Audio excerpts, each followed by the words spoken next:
জুলাই গণঅভ্যুত্থানের বর্ষপূর্তিকে ঘিরে নানা আয়োজন করছে জাতীয় নাগরিক পার্টি। এরই অংশ হিসেবে ঠাকুরগাঁয়ে অনুষ্ঠিত হতে যাচ্ছে পদযাত্রা। সেখানে অংশ নেবেন কেন্দ্রীয় ও স্থানীয় নেতাকর্মীরা। এ নিয়ে বিস্তারিত জানাতে আমাদের সঙ্গে সরাসরি যুক্ত হচ্ছেন আমাদের সহকর্মী শাকিল আহমেদ। শাকিল, পদযাত্রাকে ঘিরে জাতীয় নাগরিক কমিটির পক্ষ থেকে কি কি বার্তা দেওয়া হচ্ছে?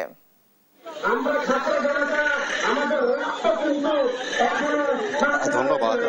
আমি একটু জানাতে চাই যে জাতীয় নাগরিক পার্টি এনসিপি যে কর্মসূচি নিয়েছে সারা দেশব্যাপী জুলাই পদযাত্রা কর্মসূচি, সেই পদযাত্রা কর্মসূচির অংশ হিসেবে আজ ঠাকুরগাঁওয়ে জাতীয় নাগরিক পার্টির জুলাই পদযাত্রা কর্মসূচি অনুষ্ঠিত হতে যাচ্ছে।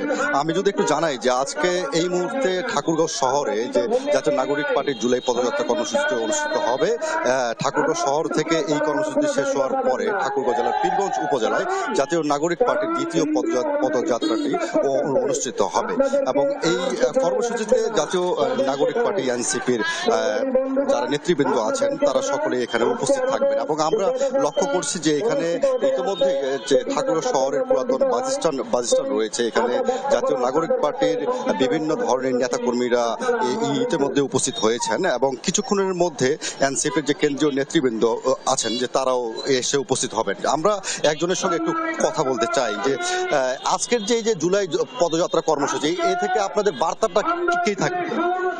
আজকের জুলাই পদযাত্রা থেকে আমাদের বার্তা হলো যে আমরা 17 বছরের যে স্বৈরাচার সরকারের পতন ঘটিয়েছি এবং যে আন্দোলনের মধ্য দিয়ে এই সফলতা অর্জিত হয়েছে এবং এই জুলাই আন্দোলনে যত মানুষ আহত এবং নিহত হয়েছে, এই আহত এবং নিহতদের পুনর্বাসন করতে হবে এবং তাদের প্রতি নির্যাতনকারী এবং তাদের প্রতি আক্রমণকারীদেরকে বিচার করতে হবে এবং বিচারের পরে আর কোনো ফ্যাসিস্ট সরকার, কোনো স্বৈরাচার যাতে এইভাবে ক্ষমতা দখল করতে না পারে, এইরকম একটা সংস্কার সাধন করে তারপরে আমরা দ্রুততম সময়ের মধ্যে নির্বাচনের দিকে যাব। তার আগে আমরা কোনো নির্বাচনে যেতে রাজি না। ধন্যবাদ। যেমনটি জানাচ্ছিলেন যে দ্রুত রাষ্ট্র সংস্কার, তারপর ফ্যাসিস্ট আওয়ামী লীগ বিগত যে সরকার রয়েছে তাদের দোষদের বিচার নিশ্চিত করার পরে তারা জাতীয় নির্বাচন চান, এমনটি আমাদেরকে জানাচ্ছেন যে জাতীয় নাগরিক পার্টি এনসিপি নেতৃবৃন্দ। তো এই ছিল ঠাকুরগাঁও থেকে সর্বশেষ।